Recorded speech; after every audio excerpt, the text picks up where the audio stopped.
I have watched the United States indict drug lords, war criminals, financiers, terrorists, and generals. None of that prepared Washington for the moment a sitting world leader stood in a U.S. courtroom and said, plainly and without hesitation, not guilty. Intelligence professionals understand symbolism.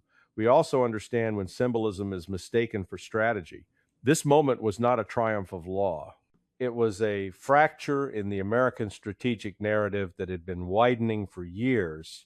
For decades, U.S. policy relied on the assumption that legitimacy is conferred by recognition that power flows from narrative alignment and that adversaries eventually submit to institutional pressure. That assumption collapsed the instant a foreign head of state rejected the court's moral authority while acknowledging its physical control. Intelligence failure begins when analysts confuse custody with compliance. I saw that confusion play out in real time. The courtroom was not a place of submission. It was a stage where sovereignty, legitimacy, and power were being contested openly. The intelligence distortion was subtle but lethal. Policymakers believed the act of arraignment itself would signal dominance. In reality, it exposed the limits of American persuasion. The defendant did not argue the facts, he argued identity. He did not deny the charges emotionally, he denied the premise. That is where intelligence failed to warn decision makers. We have historical precedent for this. Manuel Noriega stood before a U.S. judge and claimed head of state immunity. He lost legally, but the strategic lesson was ignored. Removing a leader does not remove the system that sustains him, and prosecuting a symbol does not dismantle a network. Intelligence reporting had long documented criminalized state structures, transnational trafficking, and institutional rot. What it did not adequately convey was the strategic consequence of transforming intelligence findings into a courtroom spectacle. Once intelligence is translated into performance, adversaries stop fearing exposure and start exploiting the script. The strategic consequence was immediate. Allies watched carefully. Adversaries took notes. Non-aligned states recalibrated their assumptions about U.S. reach and restraint. The hard lesson is simple and unforgiving. Intelligence loses its deterrent value when it is used to validate a narrative rather than to guide strategy. In that courtroom, the United States proved it could seize a man. It did not prove it understood the world that made him possible. I have seen sovereignty invoked as principle, excuse, and weapon, but rarely as honestly as when a sitting leader asserts it in a foreign courtroom. Intelligence agencies understand this maneuver, yet Washington persistently misreads its purpose. Head of state immunity is not primarily a legal argument, it is a political signal aimed outward, not upward. The claim is designed to preserve legitimacy at home, fracture consensus abroad, and force institutions to reveal whether power or procedure governs outcomes. In this case, the assertion of sovereignty was never about persuading a judge. It was about reminding audiences, domestic elites, security services, allied patrons, that authority does not evaporate with arrest. Intelligence assessments have long documented that such leaders anchor their survival in networks, not offices. Yet policymakers acted as if legal precedent alone would dissolve those networks. That was the distortion. History provided a warning. Manuel Noriega attempted the same immunity defense and failed in court. But Panama's institutional collapse and criminalized security apparatus predated his capture and outlived his trial. Intelligence reporting at the time noted that removing the figurehead would not neutralize the structure, yet the lesson was filed away as context rather than doctrine. The current case followed the same script. By foregrounding immunity claims, the defendant forced the United States to litigate legitimacy while intelligence should have been focused on capability. Who still commands armed loyalty? Who controls revenue flows? And who benefits from prolonged proceedings? The courtroom exchanges where rights were read, pleas entered, and defiance displayed were immediately transmitted as proof of continued relevance, reinforcing the narrative of sovereign resistance rather than criminal isolation. Strategic consequence flowed from that miscalculation. Allies uncomfortable with extraterritorial prosecutions hedged. Adversaries interpreted the move as precedent setting and adjusted their risk calculus. Non-state actors learned that sovereignty rhetoric still complicates enforcement even when custody is secured. The analytical breakdown is uncomfortable but necessary. Intelligence allowed legalism to substitute for strategy. Immunity claims were treated as a hurdle to be cleared rather than a signal to be decoded. When intelligence fails to translate signals into policy options, decision makers default to symbolism. The hard lesson is that sovereignty, even when legally hollow, remains operationally potent. It mobilizes loyalty, delays outcomes, and reframes proceedings as political theater. Ignoring that reality does not make immunity valid. It makes strategy blind. I spent years inside institutions that prize secrecy, discipline, and restraint because intelligence loses value the moment it is performed. What I witnessed in this case was the opposite. Intelligence repackaged as spectacle, law enforcement elevated into strategy, and narrative control mistaken for deterrence. The moment proceedings became publicly choreographed, intelligence stopped functioning as a tool for understanding adversaries and started serving as validation for a political storyline. That is a dangerous inversion. Intelligence is meant to inform action quietly, not reassure audiences loudly. Yet the arraignment of a sitting leader was framed less as a step in a long campaign of containment and more as a climactic reveal. Every gesture, the refusal of a public reading, the insistence on innocence, the visible defiance was instantly absorbed into a media-driven feedback loop that rewarded drama over analysis. From an intelligence perspective, this was a failure of discipline. Analysts knew that criminalized regimes thrive on visibility and martyr narratives. They knew prolonged trials offer time for networks to adapt, shift assets, intimidate witnesses, and recalibrate alliances. But those assessments were drowned out by the perceived need to demonstrate action. The strategic consequence was predictable. Instead of isolating the regime, the process internationalized the dispute. Courtroom proceedings became proof points for competing narratives. Washington claimed accountability, while adversaries framed persecution. Intelligence indicators, financial flows, cartel realignments, security force cohesion took a backseat to optics. That is how intelligence becomes theater. When information is selected for its narrative utility rather than its operational relevance. The analytical breakdown reveals an institutional weakness. Once intelligence products are expected to support public messaging, analysts self-censor unconsciously, emphasizing what aligns and muting what complicates. The result is a sanitized picture that overstates control and understates risk. I saw that dynamic repeatedly in counterterrorism and counter-narcotics campaigns, and it is present here. The hard lesson is unforgiving. Intelligence cannot compete with spectacle without losing itself. When intelligence is dragged onto the stage, adversaries stop fearing exposure and start exploiting predictability. They learn the script, anticipate the next act, and maneuver accordingly. The United States did not just prosecute a defendant. It revealed how easily its intelligence apparatus can be pulled into narrative performance. That revelation was absorbed globally, and it weakened deterrence far more than any plea ever could. Intelligence officers learn early that consistency is credibility. The moment enforcement becomes selective, adversaries stop debating legality and start calculating opportunity. This case exposed that vulnerability with uncomfortable clarity.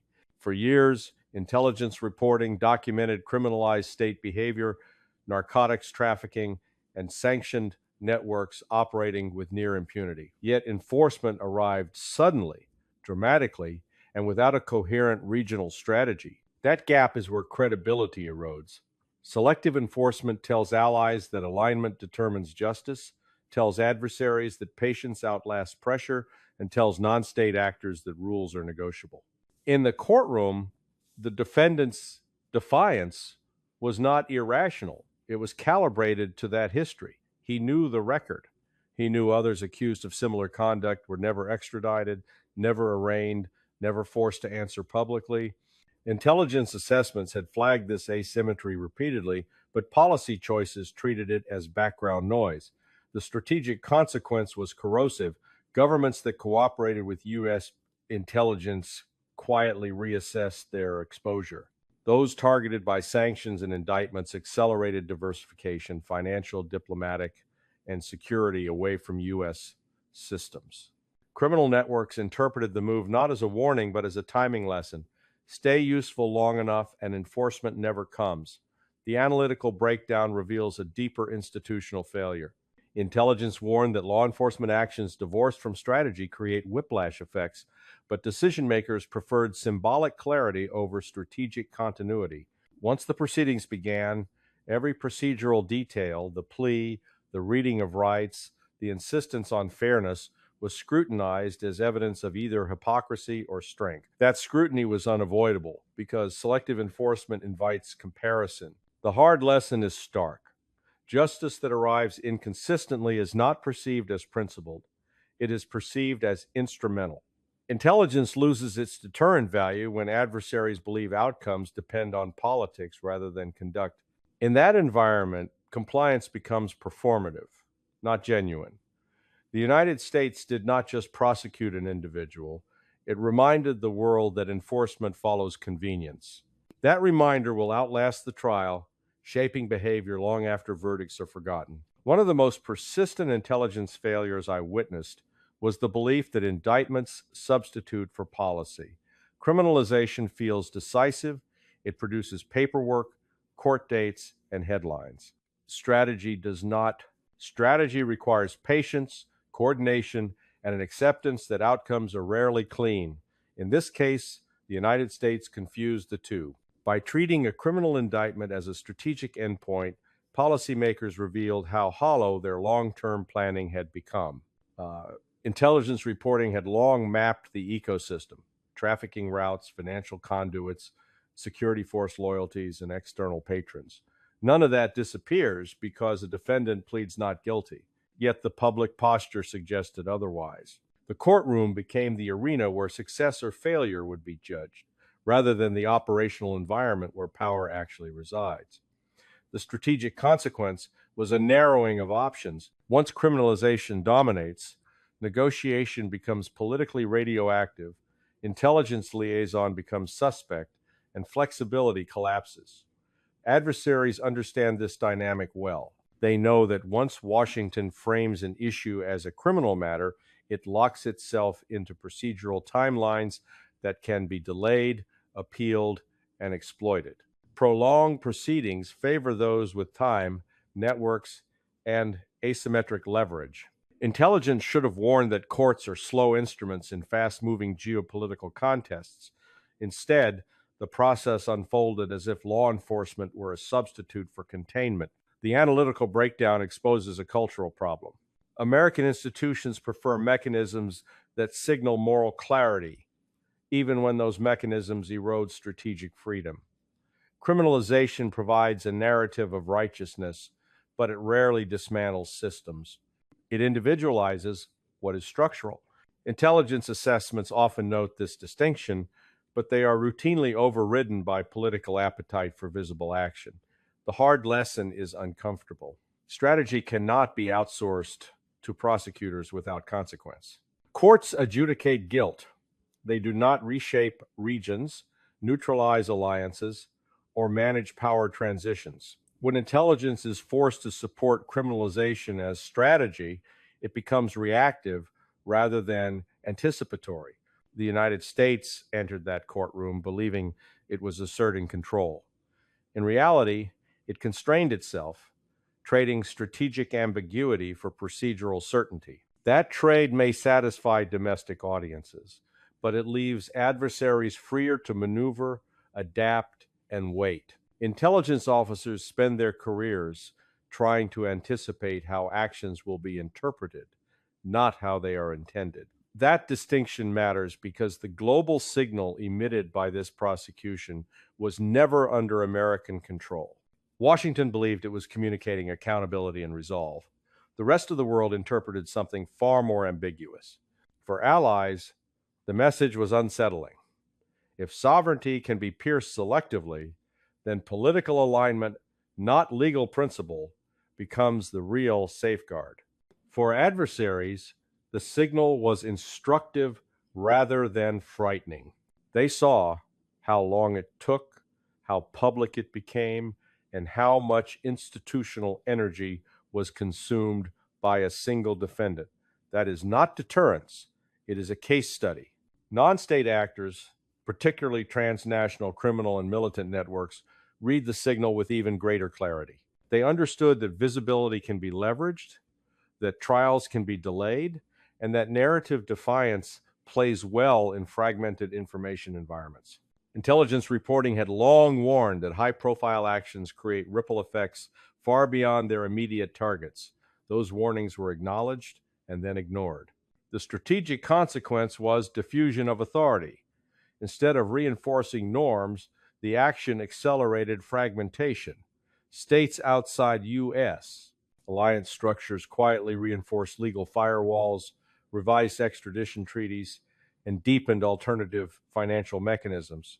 Intelligence indicators showed increased coordination among sanctioned actors, not out of loyalty, but out of shared vulnerability. The analytical breakdown reveals a recurring blind spot. U.S. institutions assume their signals are received as intended because they dominate the platforms through which those signals are transmitted. That assumption collapsed here. The defendant's plea, demeanor, and insistence on legitimacy became countersignals that traveled just as far and resonated just as strongly. The courtroom was not a megaphone controlled by Washington. It was a contested space where meaning was negotiated in real time. The hard lesson is that intelligence cannot shape perception once action replaces analysis. Signals emitted without a comprehensive strategy invite reinterpretation. In this case, the world did not see closure. It saw exposure of procedural limits, of selective enforcement, and of a system that confuses legal action with strategic effect. That exposure will inform behavior for years, long after transcripts and verdicts fade. The final failure was not legal, tactical, or even political. It was institutional. Intelligence warned repeatedly and in plain language that narratives cannot replace strategy without cost. Those warnings were acknowledged, diluted, and ultimately set aside. The prosecution of a sitting world leader was treated as a culminating act, when in reality it was an accelerant. By the time the plea was entered, the strategic damage had already been done. Intelligence had been subordinated to symbolism. The assumption was that exposure equals collapse, that legitimacy evaporates under scrutiny, and that adversaries internalize American legal norms once confronted with them. None of those assumptions survive contact with reality. Criminalized regimes do not collapse when leaders are indicted. They adapt. Networks do not dissolve when one node is removed. They reroute. Legitimacy is not granted by courts. It is sustained by control, loyalty, and external patrons. Intelligence products had documented all of this for years. What they could not overcome was institutional impatience. The strategic consequence is now visible. American credibility is no longer questioned only by adversaries. It is quietly doubted by partners who see inconsistency masked as principle. The analytical breakdown is sobering. When intelligence serves narrative validation rather than decision-making, it loses its corrective function. Analysts become technicians of confirmation rather than agents of friction. Dissenting assessments are framed as caution rather than warning. Over time, institutions forget how to listen. The courtroom seen defiance, procedural rigor, public spectacle encapsulated that decay. It was not evidence of strength, it was evidence of confusion.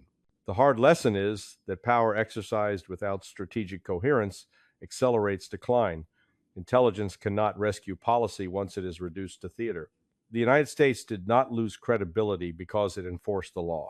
It lost credibility because it pretended law enforcement was strategy. When intelligence becomes fiction, policy follows, and outcomes harden accordingly. That is the collapse of the American strategic narrative, not in defeat, but in self-deception.